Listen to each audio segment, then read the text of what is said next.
WHO and UNICEF.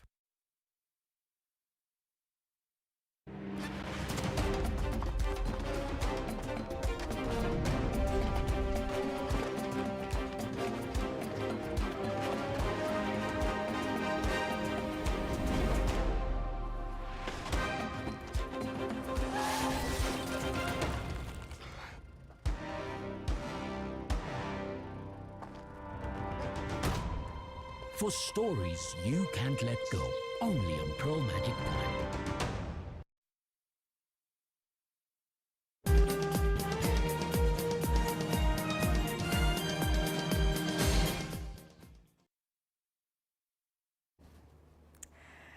A very good morning and welcome to the morning breakfast. We're talking about a world of 8 billion. Now, in a world of 8 billion, we're talking about a world of infinite possibilities. But the real question is, are these possibilities, these opportunities, are they being shared equally? Does everybody have just the right amount or the equal amount of access to these opportunities? We're going to be having that conversation in a little bit more detail today as we talk about young people holding the key to advancing gender equality as the world population grows to 8 billion. This linked with SDG 5, which is gender equality and women empowerment. And of course, allow me welcome my panel for today, starting at my furthest right, Right Honourable Betty Amongi, who is the Minister of Gender, Labour and Social Development. Welcome, Honourable. Thank you. Good morning, viewers. Right next to her is Ms Evelyn Letiyo, who is the Program Specialist for Ending Violence Against Women in the UN Women. Welcome. Thank you, and happy to be here. I'm also very honored to be hosting Dr. Paulina Chiwangu, the Country Representative for the UN Women. Thank you, and I appreciate you for having me here. Good morning. Great. I hope I got your name right. Yes, that's right. Wonderful, wonderful. So let's get straight into it. Uganda is part of the world as we celebrate a world of 8 billion, which includes all of our opportunities and possibilities. But when we talk about gender equality, when we talk about things like financial, economic opportunities, political opportunities, it's important for us to understand where we stand as a country in that regard and in that conversation, especially when we talk about the youth today and employment. So I'll start with you, Honourable Minister. I'm just curious to know, how can the country prioritize its initiatives to prepare young people to harness the available opportunities and advance gender equality in a world of 8 billion? Thank you very much. I want to first of all state that Uganda contributes largely and substantially the figure of the 8 billion. Two, that the young people in Uganda are majority of the people. And so when we celebrate the question of the role, the position of the young people within the context of the 8 billion, what opportunity lies, it gives us examination. We have to examine what comes with this era of the 8 billion. As a country, under the National Development Plan 3, which is being reviewed, we have done midterm review on Monday in Cabinet for NDP 3, which is now moving to NDP 4. We are running a program approach, one of which is human capital development. And as you're aware, human capital development is very critical for the youth because it handles issues to do with health, to do with education, to do with the gender equality. So we are all under the human capital. How do we develop our human capabilities within the context of this era of the 8 billion? And if you look at this era, it's about technology. We are no longer the way we are when we studied. You can see, for you, you are here today, you are moderating, but you don't have paper. You are on your phone, reading, writing. When we had COVID, people were studying online. So the most critical thing for a government to do is to provide opportunity for the young people. The opportunity is, number one, education, number two, skilling, number three, ensuring that within the context of the science, technology, and education, we contextualize our youth to embrace technology, to be within the context of the possibilities in the current world that they are able to adopt to. So as government and Ministry of Gender, Labour and Social Development, that deals with the question of the youth. We work closely with the Ministry of Education to ensure that now, we've reviewed, as government reviewed the curriculum to fit within the millennium, this current context. Entrepreneurship has been introduced. Computer science has been introduced as compulsory. As Minister of Gender, we've introduced the skilling program where we are skilling youth, and it's not only in our Ministry of Gender, Education also has skilling. It has BTVET, which are educational institutions, skilling those who cannot go beyond O-level or A-level. Those who want specialized skills, we have so many skills now throughout the country that are providing skills. So within the context of reaching the 8 billion, within the context of ensuring that the young people are prepared, we are moving, ensuring that within the youth, we also have the disadvantaged young people, who are the girls. Yeah. And as you're aware, during COVID-19, there were a lot of issues related to child marriages, child pregnancy, but we sat in cabinet and said we cannot lock these young people. Let us allow them, after they have produced, to proceed with their education. For those who have issues and cannot go to study informal education, we initiate programs to support them.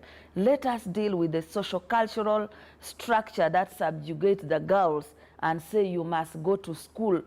Instead of going to school, you must get married. We have now, with the probation officer and community development officer,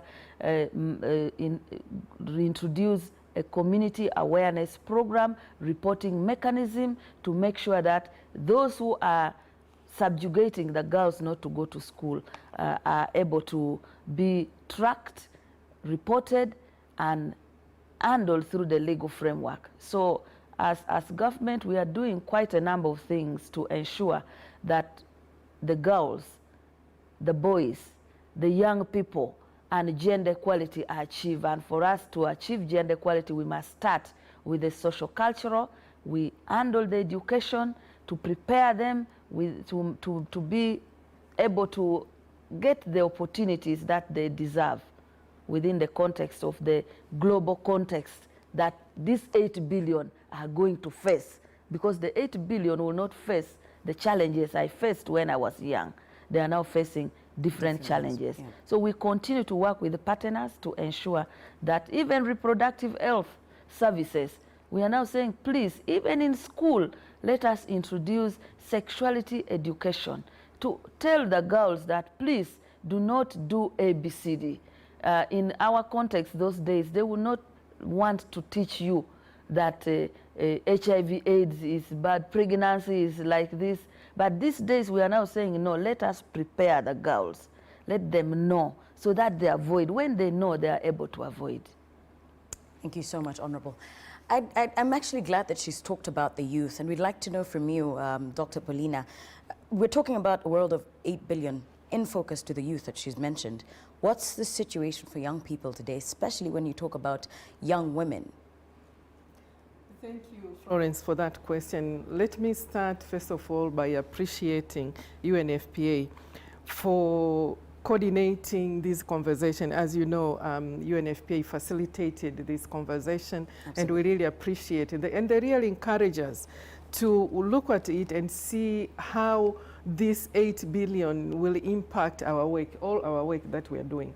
We know today's generation of adolescents and young people are close to 1.8 billion worldwide. So this really means that we have never seen this in any other time in history, that we are reaching this kind of population. And approximately 90% of these young people, they live in developed country. In Uganda, we have over 78%. This is almost 8 in every 10 people are below the age of 35. And there are no sign of slowing down. And it's estimated that the population will be double in the next 25 years. So we really have a lot of work to do. As we are discussing about young people, I also want to emphasize that young people are not homogeneous, because sometimes that's the mistake that we make. We think all young people are homogeneous. No. The challenges and opportunities we are seeing are not the same for young women and young men. The opportunities and challenges are not the same for youth, for instance, in Kampala versus Karamoja. So in that sense, I say we really need to remind ourselves when we discuss about youth that they are not homogeneous. The other things I want also to mention when we discuss the issue of youth and gender equality, we need to understand intersectionality. That is also is very critical, it's very important. That different aspects of persons can result in different modes of discrimination and also privileges. We need to understand the central and transformative promise of the Sustainable Agenda 2030, that we are not going to leave anybody behind. As Honorable Minister have stated, Uganda have made gains for young people, especially young women as well. They've made gains in education, they've made gains in health, and also areas of participation. However, we need to see further investments in areas that will prepare young Ugandans to deal with this growing population, which, as I said, is not going to slow down in the next 25 years.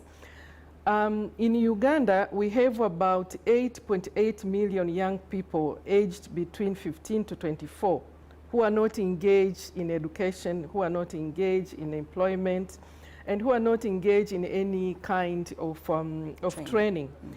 And when we look at the employment, those who are employment, we see gaps. We see gaps between men and women.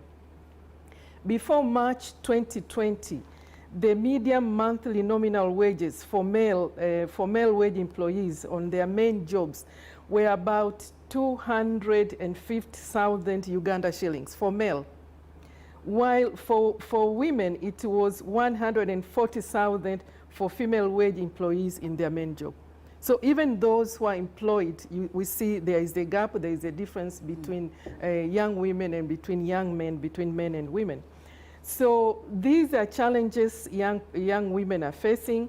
When we leave further behind, they are being left further behind comparing to their male counterpart. So those are issues that we need to look at. I know, Honorable Minister, I've talked about all the development which have been made with regard to education, and I think we also need to make sure we do more on second chance education.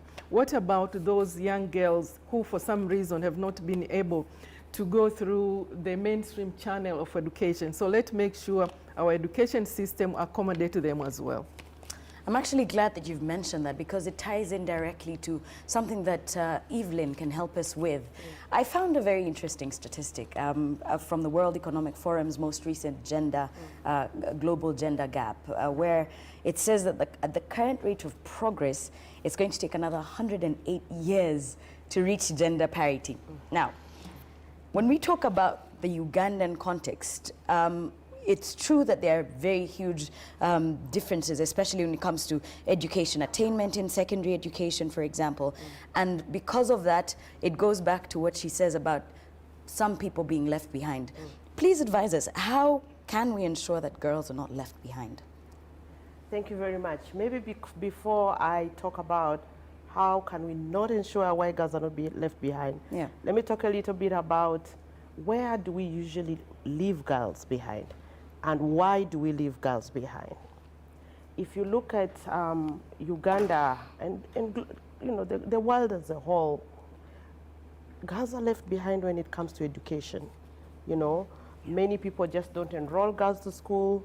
Where they are enrolled, very few girls transition between primary and secondary and tertiary institutions. And so the levels of education significantly stay low for girls. Where are girls left behind? Girls are left behind when it comes to to opportunities like ownership of resources. When you look at how our succession laws are, inheritance are, a lot of times people are leaving property to men or boys and not girls. Yeah. Where are girls left behind when it comes to employment? You know, many times when you don't have an education, when you're married off young, in terms of human capital, you don't have so much to offer.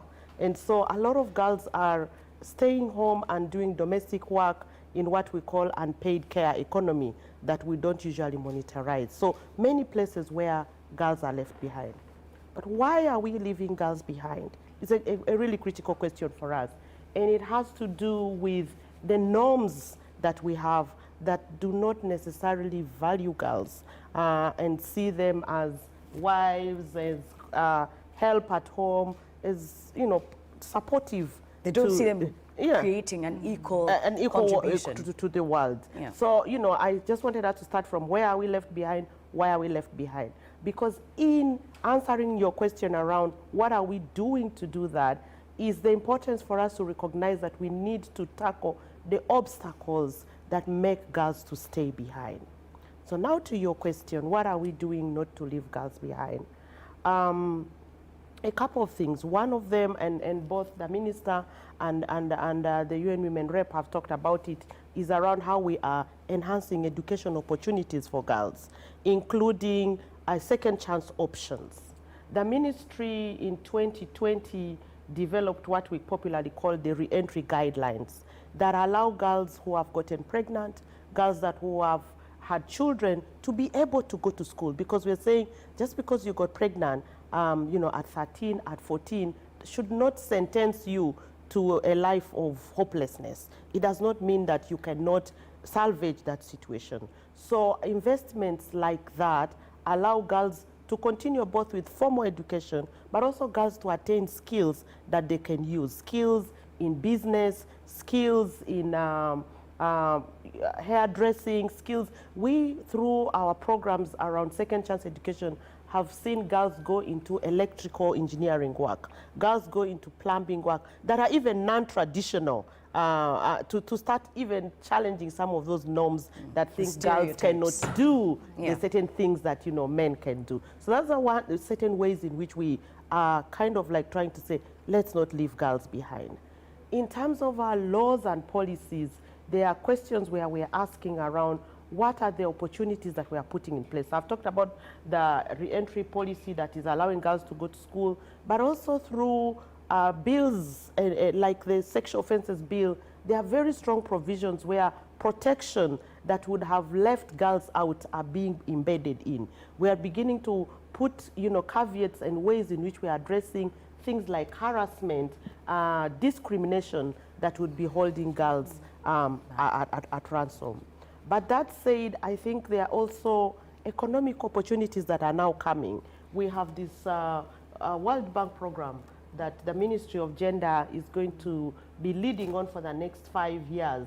And we really, really hope that these kind of programs will also have deliberate kind of like quotas that allow girls that are traditionally left behind to be able to have opportunities that can enhance their economics, as well as allow them to contribute to this economy that we are hoping will be transitioning to a middle economy. And without doing that, we leave a big part of our population unproductive. And I think we cannot be talking about ending poverty, we cannot be talking about health indicators that are improving, we cannot be talking about so many things without addressing some of those issues around girls. And I'm glad that we're actually joined by someone who understands a lot more about policy and what the government is doing. So over to you, Honorable Minister.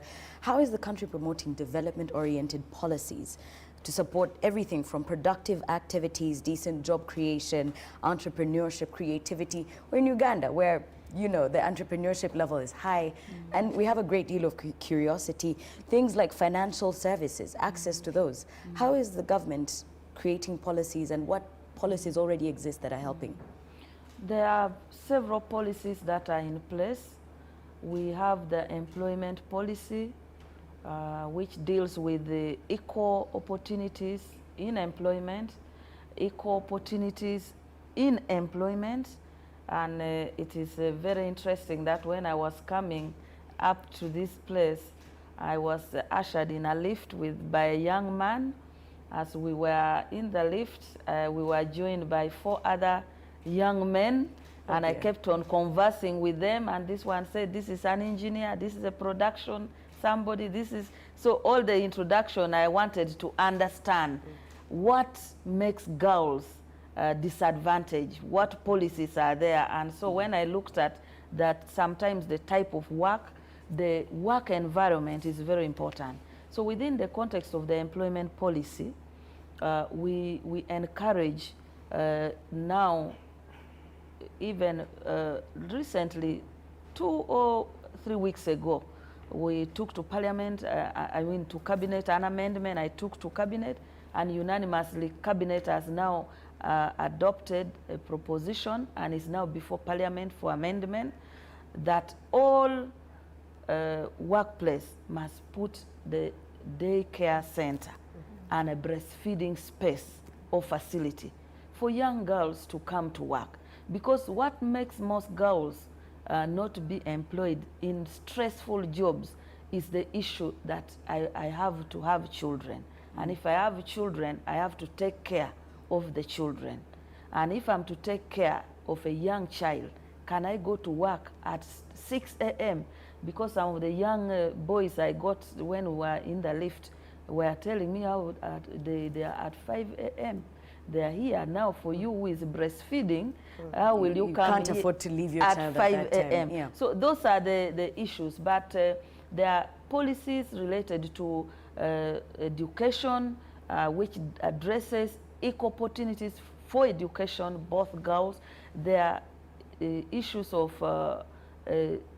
policy related to skilling of the girl child, both boys and girls, and how do we retain girls in school, and those who drop out, how do we facilitate them to be skilled for life, skills that will help them in their life. There are several policies and legal framework. Actually, Uganda is the best in policy. There's no single policy that is not there. Reproductive health, family planning issue, we have all the policies. What we now need to do is to scale implementation, enforcement, and ensure that when we put in place a policy that both government and private sector are implementing.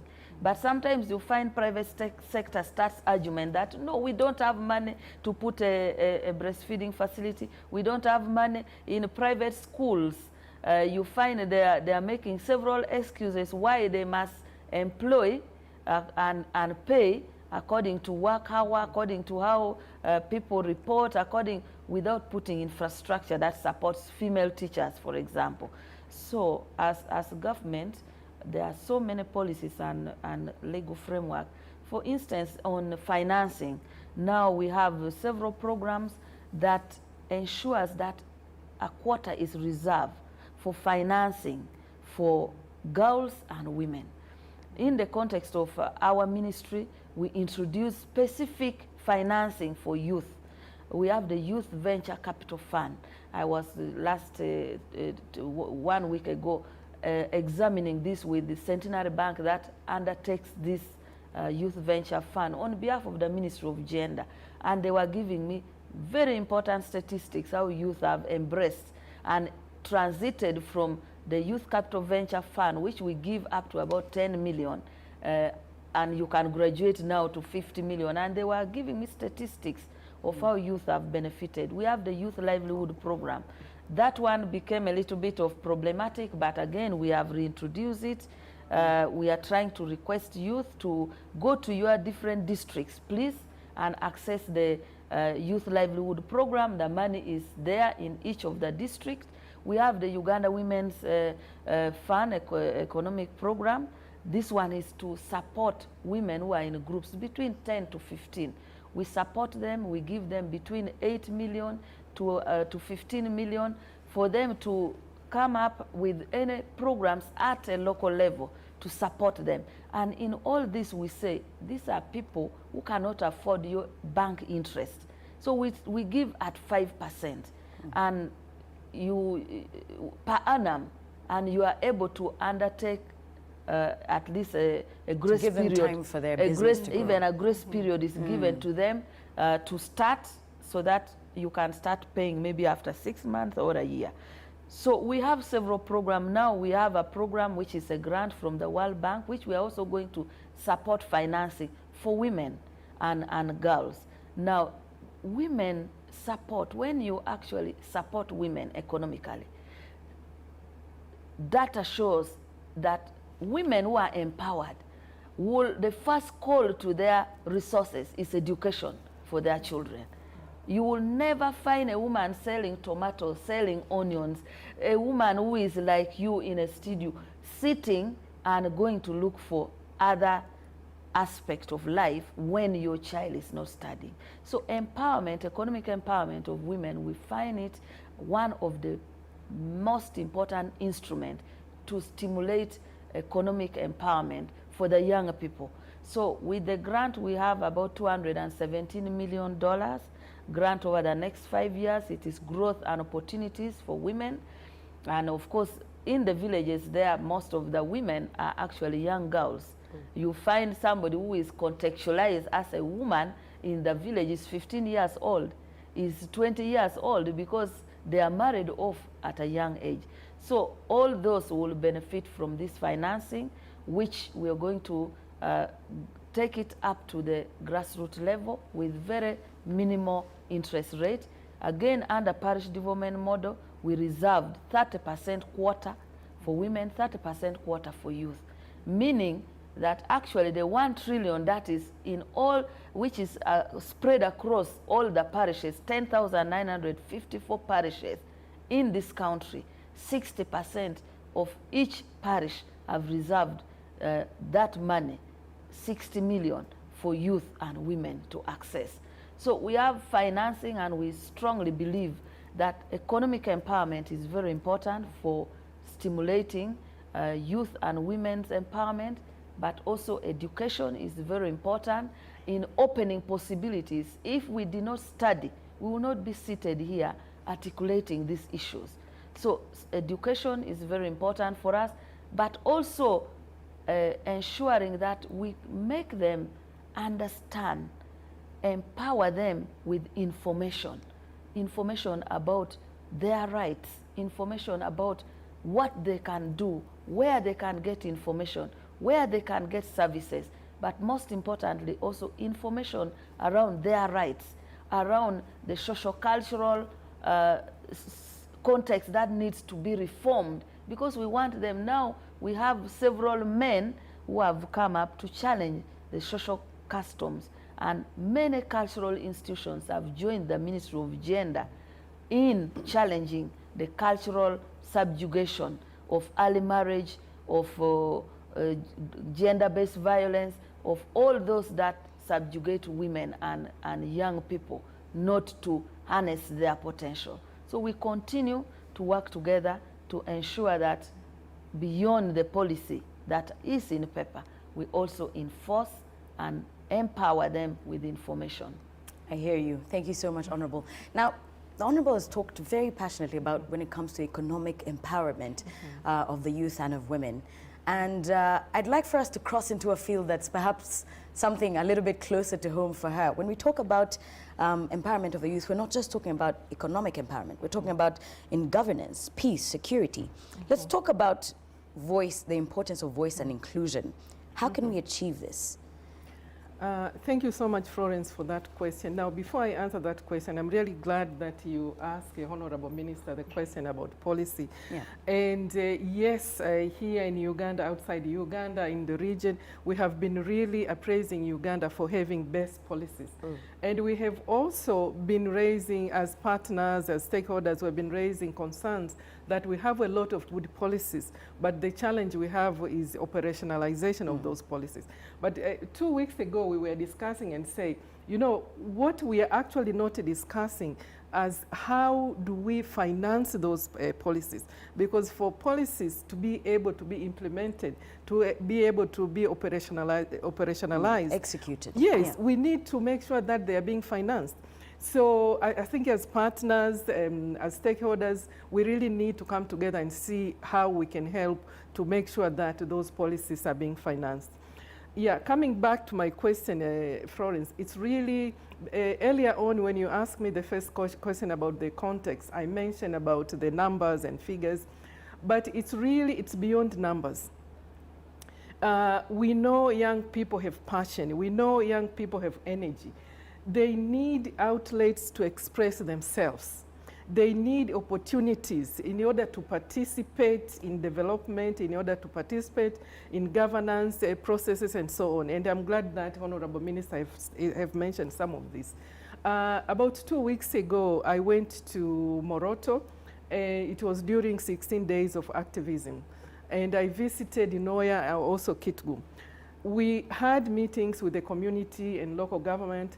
And one of the things which was coming up, it was because it was during 16 days of activism, the community were trying to raise concern when we were talking about gender-based violence that, you know, some of these is being perpetrated by young people who are abusing alcohol. You know, the level of young people now abusing alcohol have grown in Uganda. So that they were making that link. So what I was saying, I asked the community, you know, we really need to look at this. The other issue they mentioned that a lot of young people, especially young men, are committing suicide. So this again comes up to this question that you ask about inclusion, about opportunities, participation, how they can participate. So there are quite a number of things which are happening. So I discussed with the local governments, with my team. I said we really need maybe to do some kind of a survey, some kind of a research in conjunction with the local government and the Ministry of Gender to see what exactly is it that happening. If we are saying young men are engaged in gender-based violence because of alcoholism, what is it that they are missing? What are the bottom line of this problem? Going away from that, you might remember that last year, UN Women, in collaboration with the government of France and government of Mexico, we convened the Generation Equality Campaign. So this campaign, a key driver for the Generation Equality Campaign was to increase engagement of young people, in particular young women. We wanted to make sure that young people, especially young women, have a voice. And what was the outcome of this Generation Equality Campaign? The main result of this forum was the agreement, a global action plan, which Uganda is part of it. And this global action plan was underscored by over $40 billion in financing commitment. And I hope we will see this money because that was the commitment as a result of Generation Equality. But here in Uganda, I think young people in Uganda, they really have a lot of opportunities. One of the opportunities which I think both the Honorable Minister but also my colleague Evelyn have mentioned is this NDP3. We have the National Action Plan, which provides a platform for full engagement. So young people can take advantage of that. And NDP3 is full aligned to the Sustainable Development Agenda. It really offers a vision for going beyond excluding young people, young men and young women. In order to support this plan, the NDP3, the government of Uganda, as we know, is rolling out the development, the parish development model. And the PDM brings development and services closer to the communities, as the Honorable Minister have already stated. So these are very good opportunities that we have to make sure that young people, young women, and young people in general in Uganda are aware of these opportunities, and they need to take advantage of this. In addition to that, we see the current parliament in Uganda has a very high number of young MPs than ever before. And we really need to congratulate the government of Uganda for that. The average age of MPs in Uganda is 46.8. And most of them were under the age of 45.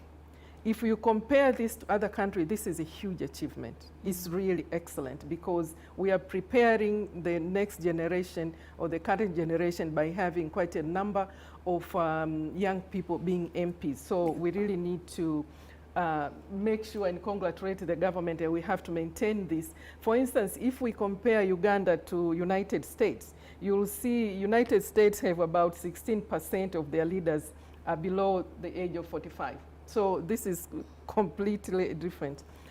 I think you also mentioned about peace and security. Just very quickly to mention that in Uganda, we have the National Action Plan for the implementation of the United Nations Security Resolution 1325. And these are opportunities which I think we need our young people to know and to see how they can utilize it to better their situation so that they are not left behind. Okay. So, Evelyn, over to you. There are certain unfortunate realities. Things like gender-based violence is still very, very large. At large, and then we have emerging forms of violence such as workplace harassment, sexual violence, stalking, and so many others. How can we ensure young women and girls are protected? So we just came back from 16 days of activism. Yeah. I was hoping we'd still have orange in NBS. You clearly moved away from orange, so next time you're calling us, you put orange for us. The good doctor share some orange somewhere. Yeah, so we just came back from 16 days of activism where we were bringing attention to the issue of violence against women and kind of like drawing everybody to reflect a little bit about this practice and to question whether in today's world violence should still be having a place. And sadly for us, it still does have a place. Our statistics are not so good. There have been improvement over the last 10 years if you look at the demographic health survey trends, but at 56% of women still experiencing violence, that's I think still a big problem. And then, of course, you've talked about the emerging forms of violence. We, in 2020, 2021, with Uganda Bureau of Statistics, did a specific survey on violence against women. And the revelations shocked some of us, like, to the core. In the findings, 86% of people in the workplace pointed that they had experienced some form of violence. 84 of them verbal, and then there was physical, there was certainly sexual, and it just tells us that as we are sending girls to school, as we are promoting the informal sector, the spaces that are receiving them are very harsh. And we know how that can really affect people. Either they continue to get abused or they run away because they don't want to continue staying in those kind of environments. So harassment at the workplace, abuse at the workplace, statistically seems to be growing. In the last 3 years, we have been doing work with Makerere University to try to address issues around sexual harassment in public institutions. And in there, a lot of girls are not completing school because of sexual harassment, both from lecturers, from non-teaching staff, even from their colleagues, you know, in class. And girls are saying, we are not going to class. Girls are telling us about how their coursework papers go missing because they are not responding positively to sexual advances. Our public spaces are not safe for a lot of young people. And many schools are day schools. You know, classes start at 8. And if you're living in Bukoto and you study in City High and you have to be in class at 8, it means you have to leave your home 6 o'clock in the dark to be able to go. And so you're meeting, you know, people who are returning from a night out who are drunkards. You're meeting all these things. So our streets are very unsafe for young people. Young people are telling us about being grouped and attacked by bodabodas, touching their breasts, touching their butts, touching all those things. So violence against women, against girls particularly, is a problem beyond physical, sexual. We see it in schools, we see it at the workplace, we see it on the streets. What do we need to be doing to end violence against women, and particularly violence against girls? we've spoken about policies. We have all the policies that are in place. How we can implement those policies is very critical. And both the previous speakers have spoken about that. But that said, I think there just needs to be the norms that drive this violence. Like, we need to be able to end this impunity that allows people to get away with violence. By harsh punishments, by communities standing up. We've worked with a number of men, groups. We've worked with the police institutions, with border borders. We once used to do a big safe border ride. And we've been saying that when you're parked at a border station and one of your colleagues is kind of calcotting a girl, it's important that you speak out, in that border stage and say, hello, no, that you're doing. Don't do that. Don't do that. That's not acceptable. It's not right. We are saying that when you're sitting and playing pool in the bar with fellow men and drinking, and someone comes to make your orders, take your orders, and somebody else is saying, oh, look at her behind. It's important that men are able to say, oh, no, that's not called for. That could be your sister, that could be your mother, that could be this. So I think that the acceptability, the normalization of violence needs to end. And we need to, bystanders need to start speaking out. We need to start challenging people and holding people accountable. But coming to your question on what needs to be done, laws and policies, working with cultural institutions, working with religious leaders, and particularly with men and boys.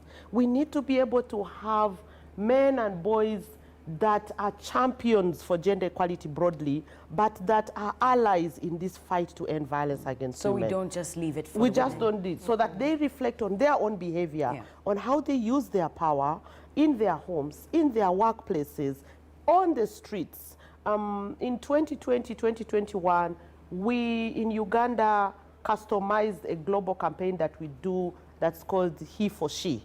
In Uganda, we called it the Men at Work campaign. And NBS, our partners in doing that. Absolutely. And in that campaign, we were trying to say that as men in the different spheres of your life, you have power to stand against violence, to not be violent to your partner. You have the power to protect your girls. You have the power in the workplace to put in place mechanisms that can protect women and girls. In NBS, if we have policies that say no to sexual harassment, that allow girls to speak out, that allow girls to speak out. If we hold people accountable here, this place will be safe for young people that will come here. For interns that will be coming from universities, we will comfortably send our children to come to work in this place.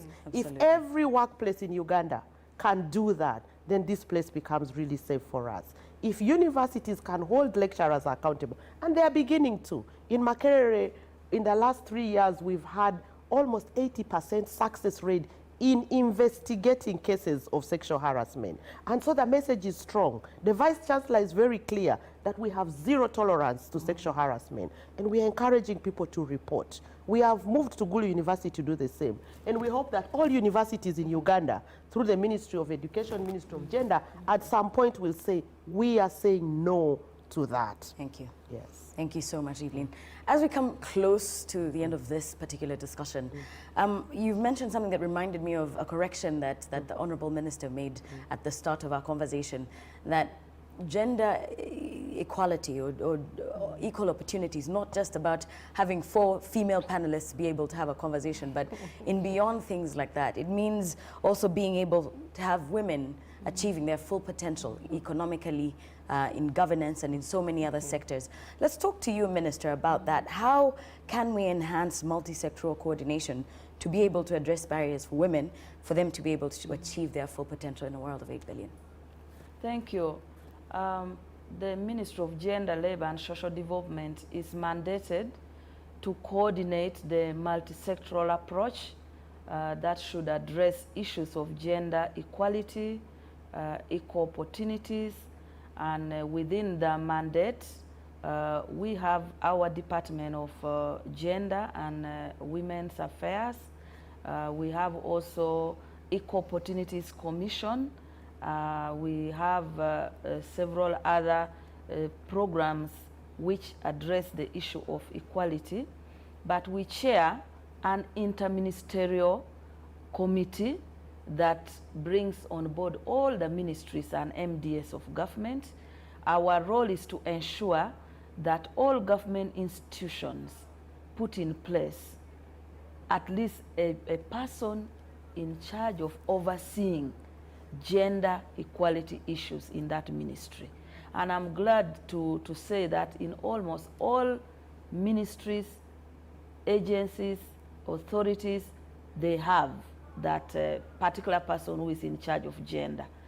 The second issue is that we supervise ensuring that they have the policy, the workplace policy on gender equality, to analyze and see how that particular ministry is employing equally, is putting in place opportunities for all. And like I stated before, we came on air, is that gender equality is not about women. It is about equal opportunities for both girls and boys, women and men. So we want first to remove barriers. And for why do we focus on women? We focus on women because historically, socially, they have remained behind.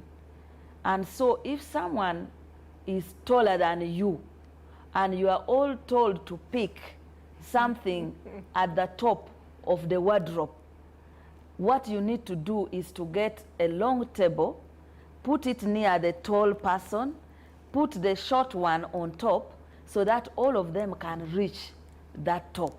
Absolutely. And be able to. So once you achieve the fact that this person has grown, they are now equal height, then you can say, okay, you are now both able to reach the top. Yeah. So that is really why we focus on women and girls, because historically, the men have, once you're born as a man, you're born with additional advantage. But when you're born as a woman, a girl, you're born with additional disadvantage. So we have to put policies and framework to support this one to grow and be able to achieve what the others will. So we have put in place also institutional framework of reporting, of assessing whether we are making progress, of data collection in this ministry. So all ministries, MDAs, they provide us with data. But also within the government system, we initiated a certificate of gender budgeting. So nowadays, before your budget is passed in parliament, even in cabinet, even with Ministry of Finance, you must account for how much resources you're putting on issues related to addressing gender issues, gender equality, equal opportunities. For your budget, you must account in the last financial year, what did you do to address this issue of gender equality and equal opportunities. So institutionally, we coordinate, and we have technical meetings that always goes at interministerial level. Then also, the Ministry of Gender coordinates the partners, the UN Women, the UNDP, the UNFPA, all the UN agencies, the civil society that are working on gender issues. We coordinate them, we have a meeting with them, we design strategy on what to do, what programs should be done. They are also our critic to tell us that, no, as a government, this one is not being done. As a ministry in charge of this, can you undertake to scale up in this area? So Ministry of Gender continues to coordinate this multi-sectoral approach. And this multi-sectoral approach should address, and we ensure that each ministry in their mandate, whether it is electricity, we tell you if you're going to have a loan to connect electricity, how many widows are you connecting? What type of policy should you put if you're going to have, you want to reduce carbon. Now we are into issues of climate change, we are into issue of reduction of emission and so on. We are telling Ministry of Energy, why don't you distribute gas? And now they are distributing free gas to rural women. They are introducing new cooking technology to rural women. That is energy, for example, because that's where people would say, but what gender issue is in energy?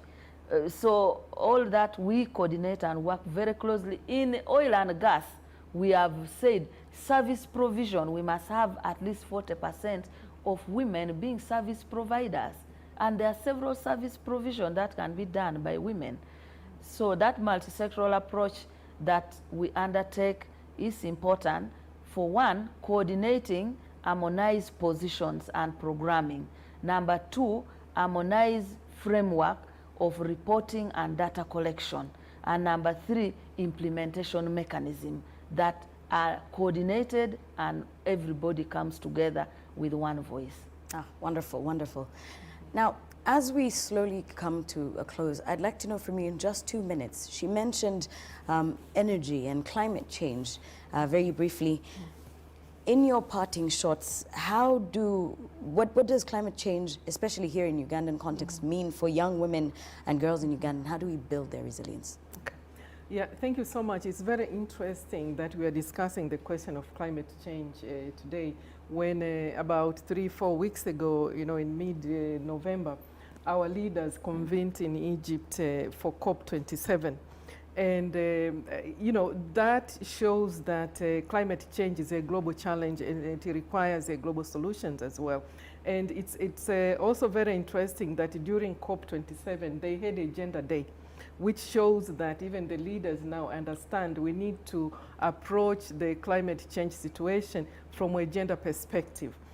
The agriculture sector in Uganda, employs more than 70 women and 60 youth. So, and the sector is the one which is most affected by climate change. If we look again in Uganda as a country, Uganda has a climate change policy which was passed in 2015. So, and it's a very robust policy. So what we need to do is we have to make sure that it's being implemented. But we have a very good policy on climate change. For us as UN Women, what do we do to help to address issues of climate change? We are working through our climate smart agriculture, for example. That's one of the initiatives that we are pursuing through our flagship program. For example, I mentioned that I went to Noya about 2 weeks ago. In Noya district, we have supported over 3,000 women working on a climate smart agriculture, and really the products are very good. There's a lot of testimony. And finally, I think we need to better prepare women and young people, especially women and girls who are vulnerable, who are affected by this climate change. We have seen now the interlinkages between climate change and gender-based violence. We have talked about gender violence in our discussion this morning. And we see these interlinkages. Now women and girls are expected to go far to fetch firewood, to go far to fetch water in places which are not safe for them, which places which expose them for violence and so on. So let's include them in these interventions. And from UN Women perspective, we do what we can to support, to eradicate this climate. We can't eradicate everything, but at least every little help. Indeed it does. All right, as we close, I'll start with you, Evelyn, for your parting shots. We are trying to achieve a world of infinite possibilities in a world of 8 billion. What's your final message on this? Invest in girls. If we take girls to school, if girls can transition between schools, invest in safety for girls. If homes are safe for girls, if our streets are safe for girls, if our universities are safe for girls, if our doctors' rooms are safe for girls, create equal opportunities for girls. Employ girls, do not judge because they're going to get pregnant along the way. Create environments that can embrace, the multiple roles of women, but also still allow women to thrive. And, invest in implementation of all these laws and policies. I hear you. Thank you very much. Very well said. I'll move over to you, Dr. Paulina. What's your final message? I think my final message, in addition to what Evelyn have said, I think we need to invest in women's and girls' leadership. Wonderful. We've done well, as I said, in Uganda. You know, our parliament, we have quite a lot of young people, and that is an excellent investment. So let's do more. Let's make sure that women are part of leadership, because when women lead, we see here the example of Honorable Minister. Superb, superb. And of course, over to you, Honorable Minister. Gender equality and women empowerment, your final message. Final message, 8 billion is just a number. It is how you as a country contextualizes these possibilities and what to be done to benefit from these infinite possibilities. And within that context, the world of 8 billion, the global challenge is how do we ensure that our women, our girls, our young people, the male, ensure that they embrace science, technology, and within that we need to put all the policy in place, enforce them, and give equal opportunities and enhance and harness our young people to benefit from these possibilities. And we are focusing on ensuring that we fit within the context of the world of possibility, which is now going towards technology, science, and this is a priority, but embracing the young people, women and girls, without inequality.